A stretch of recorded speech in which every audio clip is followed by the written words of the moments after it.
अपने पसंदीदा शो के फुल एपिसोड देखने के लिए अभी डाउनलोड करें दंगल प्ले ऐप। कार्येषु मन्त्री कर्मेषु दासी भोजेषु माता शयनेषु नन्दा मननुकूल क्षमा धारित्री सद्गुणयुक्ता प्रिया धर्मपत्नी।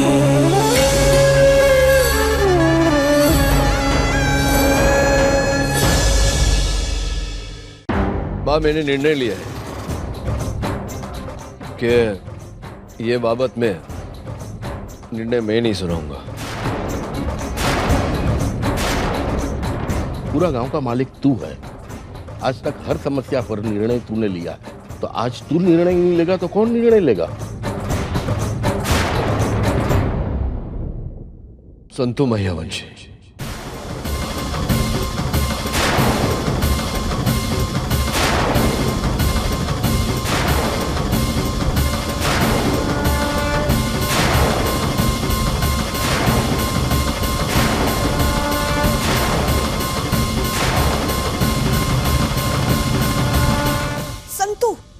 संतु निर्णय करेगी? ये तो क्या बोल रहा है नानका? ये कैसे निर्णय ले सकती है? ये कोई रसोड़े में सब्जी कौन सी बनानी है इसका निर्णय थोड़ी लेना है ना। ये तो अर्जुन की जिंदगी का सवाल है। तने शू लागे छे मोटी बहन? मेरे दिकरे का जीवन का सवाल है, ये सोच के मेरा मन विचलित नहीं हुआ था। इतला माटे विचार विमर्श करने और सलाह लेने में उनके पास गया था, और उन्होंने जो सलाह दी है ना, मैं उससे सहमत हूं। कौन है वो आदमी? हाँ, किसने तुझे ये सब करने के लिए कहा? बता ना। कुलगुरु के पास।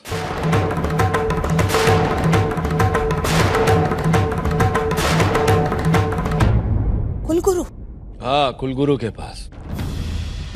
उनकी सलाह लेनी आवश्यक थी। इस संकट से निकलने का सिर्फ एक ही उपाय है धर्मराज, और वो ये कि इस बार ये न्याय तुम न करो। न्याय करेगी तुम्हारी धर्मपत्नी संतो। बड़ा। हाँ धर्मराज, एक बार पहले भी ऐसा हुआ था। तुम्हारी पत्नी संतो के साथ अन्याय हुआ था। तुम्हें याद होगा, उसकी गाय मर गई थी। उस समय भी तुम्हें यह समझ में नहीं आ रहा था कि फैसला किसके पक्ष में दूं, अपने बेटों के या फिर अपने गांव वालों के। और आज भी वही स्थिति है। उस समय भी लड़ाई धर्मराज और पिता के बीच थी, और आज भी वही स्थिति है। उस समय भी तुम्हें धर्म संकट से तुम्हारी पत्नी ने उबारा था, और इस बार भी संतो ही तुमको इस धर्म संकट से उबारने वाली है। क्योंकि मैं नहीं चाहता कि एक बाप बनकर निर्णय करूं ने मेरे दिकरे के साथ अन्याय हो, कि धर्मपुर का मालिक होकर निर्णय करूं और गांव वालों के साथ अन्याय हो। એટલે હવે इस बाबत में मुझे और बात नहीं करनी। पंचायत में निर्णय संतु करेगी।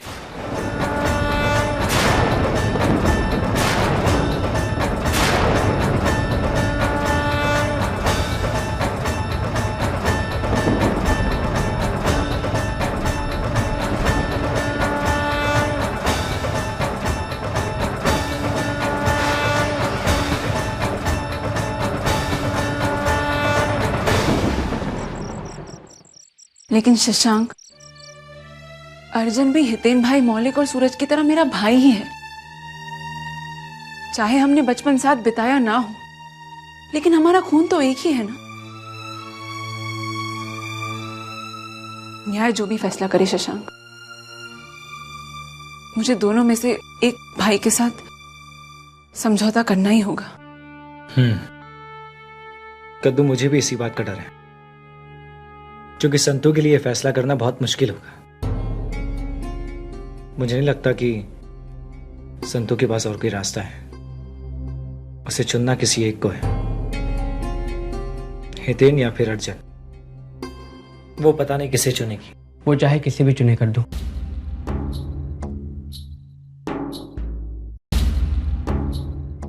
मैं मानता हूं कि हम सगे भाई बहन हैं और हमने बचपन साथ में नहीं बिताया। इस कारण हितेन की तरफ तुम्हारा ज्यादा प्यार होना जायज है। दुख तो सिर्फ इस बात का है कि मेरी एक छोटी बहन है, एक बड़ी बहन है, 2 भाई हैं, पर मैंने अपना बचपन उनके साथ नहीं गुजारा और ना ही आगे उनके साथ जी पाऊंगा। संतू के फैसले के बाद शायद मुझे घर छोड़कर जाना पड़े, पर एक वादा मैं तुमसे करता हूं कि रक्षाबंधन के दिन राखी बंधवाने जरूर आऊंगा। यही बात तो मैं आपसे कहने आई थी अर्जुन भाई, पर मेरे पहले आपने कह दिया। और वैसे भी जब मुझे पता चला कि आप मेरे सगे भाई हो तो मैं बहुत खुश हो गई थी। पता है क्यों? क्योंकि मुझे राखी पे एक और गिफ्ट मिलने वाला है ना, इसलिए। राखी पर मेरा गिफ्ट लाना मत भूलिएगा, ओके? पक्का लाऊंगा। सूरज देखो, ये हमारे बड़े भाई हैं। लेकिन बड़े भैया तो हितेन भाई है ना? हाँ सूरज, बड़े भाई हितेन है, हम सबसे बड़े। पर मैं तुमसे तो बड़ा हूं ना, है ना?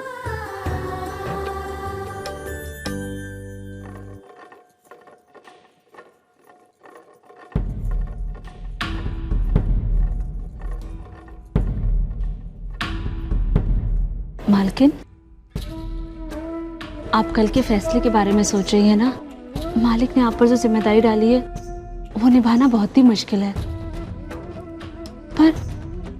पर समझ में नहीं आता जो न्याय मालिक के लिए कर पाना कठिन है वो न्याय आप कैसे करेंगी? मालिक ने आपके साथ बहुत अन्याय किया है। मुझे लगता है पहली बार मालिक स्वार्थी हो गए हैं। नहीं चंपाकली, गलत कह रही हो तुम। मालिक स्वार्थी नहीं है। जब भी मालिक को लगता है कि वो उस मामले में भूल कर देंगे या फिर उनसे अन्याय हो जाएगा, वो उस मामले को किसी और पर सौंप देते हैं ताकि न्याय हो। सच कहो चंपाकली, तो मैं खुद को बहुत खुशकिस्मत समझती हूँ कि मालिक ने मुझ पर इतना बड़ा भरोसा किया और इतनी बड़ी जिम्मेदारी मुझ पर सौंपी उन्होंने। लेकिन ऐसे में आप क्या करेंगी? एक तरफ हितेन भाई हैं तो दूसरी तरफ अर्जुन भाई। मालिक ना ही हितेन भाई को छोड़ेंगे और ना ही अर्जुन भाई को। ऐसे में किसे चुनेंगी आप?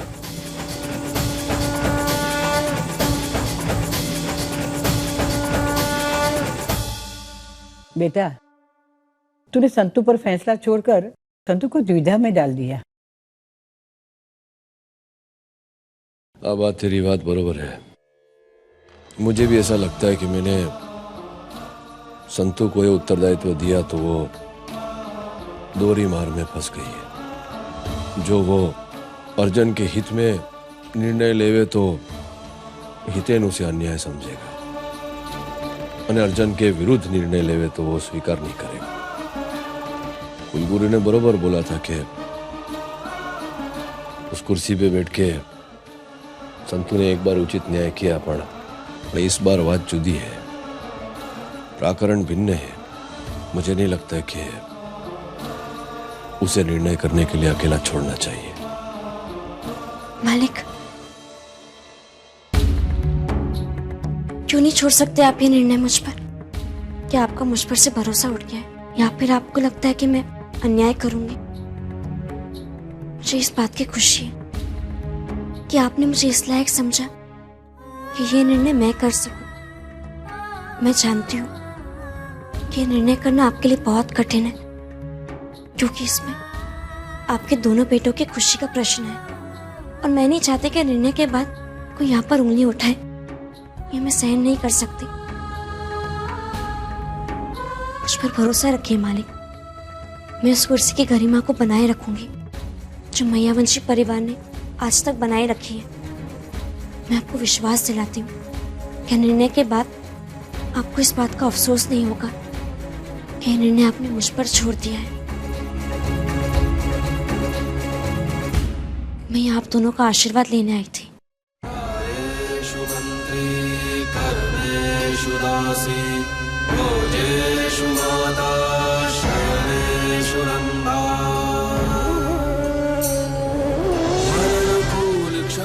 प्रार्थना करना कि मैं आपके विश्वास पर खरी उतर सकूं। ठीक है, मुझे विश्वास है कि तू जो भी निर्णय लेगी वो इस घर के लिए योग्य होगा और मैयावंशी गरिमा के अनुकूल। खोड़ियार माँ तेरी मदद करे।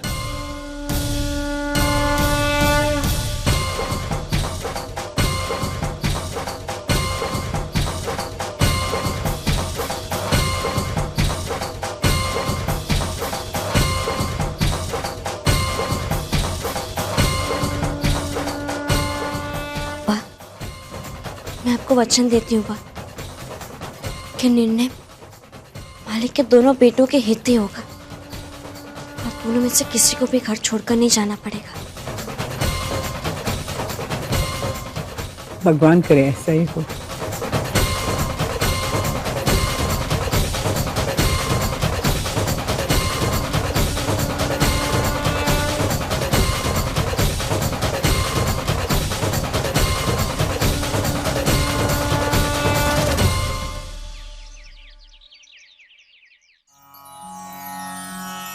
आशीर्वाद देना माँ कि मैं निष्पक्ष होकर निर्णय ले सकूं जो मेरे परिवार के हित में हो और धर्मपुर की मर्यादा के भी।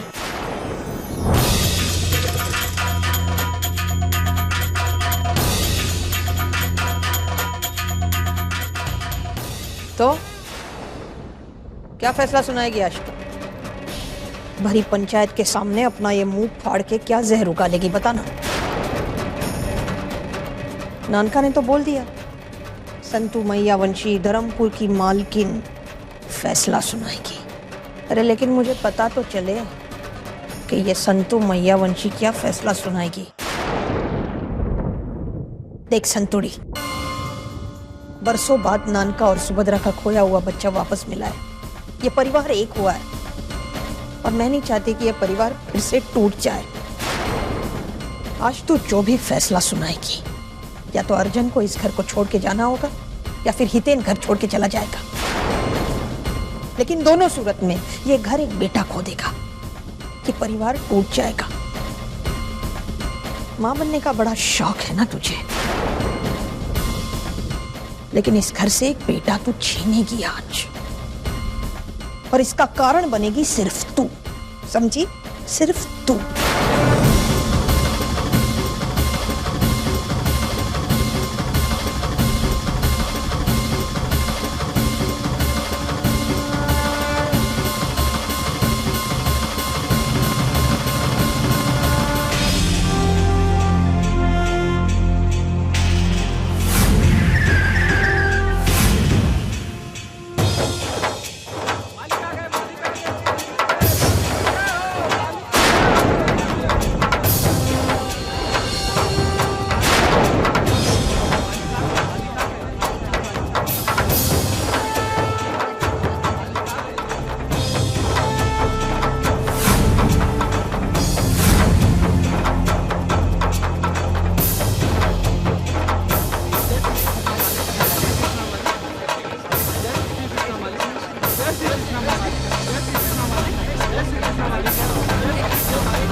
पता नहीं मालिक आज क्या न्याय देंगे। क्या न्याय करेंगे?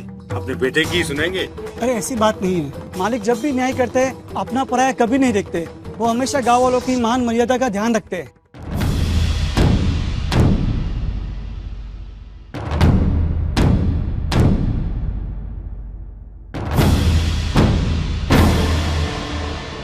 तुम्हारे में से कुछ लोग मेरे घर आए थे धर्मपुर की मर्यादा और परंपरा का प्रश्न लेकर, और मैंने आश्वासन दिया था कि उस प्रश्न का उत्तर इस पंचायत में मिलेगा।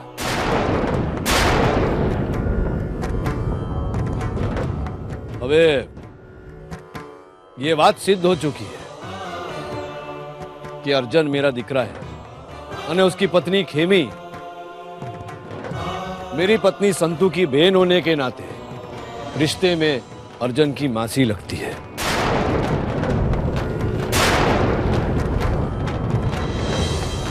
मेरी ऐसी इच्छा है कि इस समस्या का समाधान मेरी पत्नी संतू मैयावंशी करे।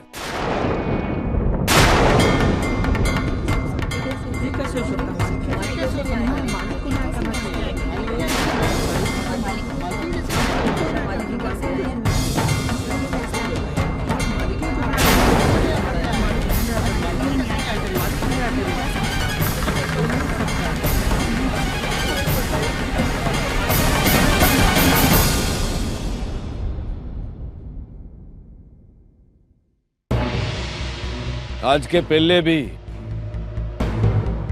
संतू इस कुर्सी पर बैठ के न्याय कर चुकी है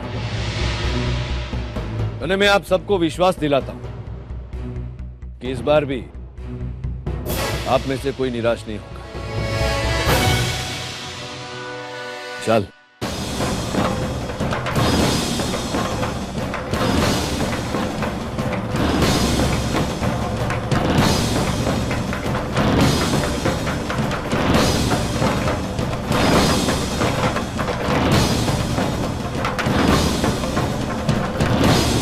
सभी गांव वासियों को इस बेटी का प्रणाम।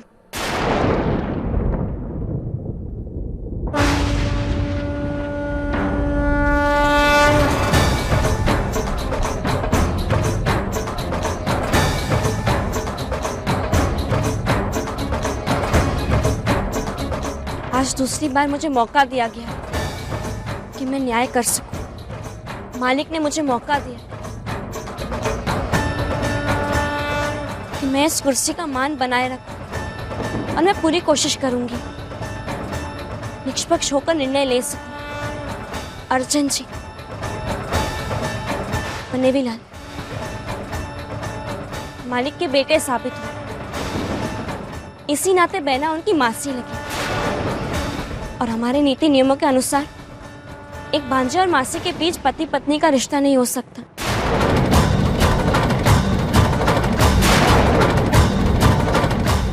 हालांकि जब बहना और बनेवीलाल का लगन हुआ तब किसी को नहीं पता था कि उनके बीच क्या रिश्ता होगा, और हम समाज में रहते हैं, उसके नीति नियमों का पालन करना जरूरी है।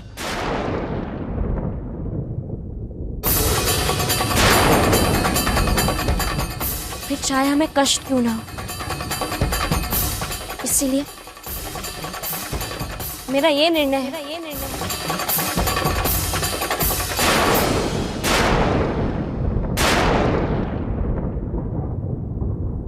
मेरा ये निर्णय है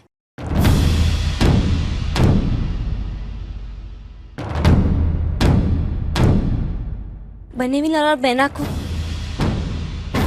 अपने बीच पति पत्नी का संबंध तोड़ना होगा।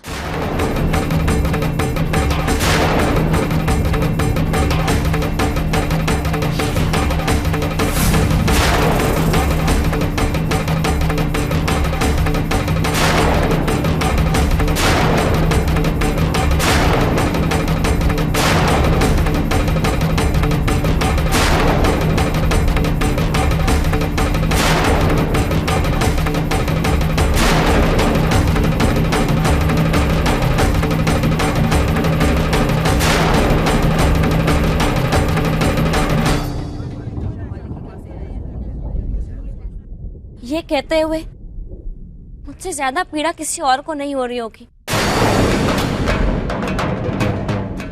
क्योंकि जो बहन अपनी बहन के लिए खोडियार माँ से मन्नतें मांगती थी, आज वही उसे अपने पति से दूर होने को कह रही है। पर समाज का, इस न्याय की कुर्सी का, मायावंशी परिवार और मालिक का भरोसा बनाए रखना जरूरी है। इसलिए जितना जल्द हो सके बहना और बनेवीलाल सारे संबंध तोड़कर एक दूसरे से अलग रहने लगे।